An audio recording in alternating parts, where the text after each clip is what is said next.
सोने की कीमत में इजाफे का सिलसिला जारी। आज भी सोने की कीमत में सैकड़ों रुपए का इजाफा हो गया।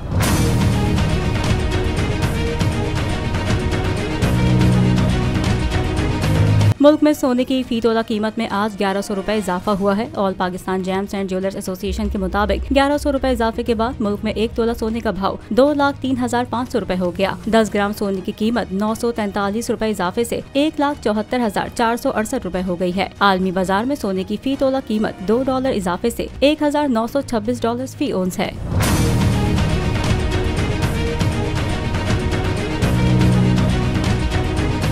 को चेयरमैन बोल, शोएब शेख के खिलाफ मनगढ़ंत, झूठा और बेबुनियाद केस। हुकूमत इंतकामी कार्रवाइयों पर उतर आई। रिश्वत देने के झूठे इल्जाम के पीछे असल हकायक बोल ले आया अवाम के सामने। सिंध हाई कोर्ट की जानिब से 10 मार्च को एग्जैक्ट केस में बरियत का फैसला भी दे दिया गया, जो रिश्वत के इस इल्जाम को झूठा और बेबुनियाद साबित करने के लिए काफी है। सवाल ये उठता है, न रिश्वत लेने वाला न देने वाला मौजूद, तो फिर ये मुकदमा क्या है? गुज़िश्ता 5 सालों में ना तो कोई गवाह पेश हुआ और न ही कोई सबूत सामने आया, जबकि कोई इंक्वायरी अमल में नहीं लाई गई। जब मुल्जिमान से कोई तहकीकात नहीं की गई, कुछ साबित नहीं हुआ, तो फिर ये मुकदमा क्या है? इससे कबल केस की इंक्वायरी कमेटी के सामने खुद जज कादिर मेमन ने रिश्वत के इल्जाम की तरदीद की थी और कमेटी को तहरीरी तौर पर आगाह भी किया था। इस झूठे और बेबुनियाद केस की कानूनन कोई हैसियत नहीं। सिंध हाई कोर्ट इस मुकदमे में शोएब शेख को बरी कर चुकी है, तो फिर इस नाम नेहाद इल्जाम की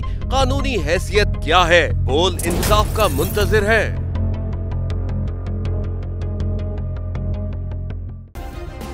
सब्सक्राइब करें और बेल दबाएं ताकि कोई खबर रह न जाए।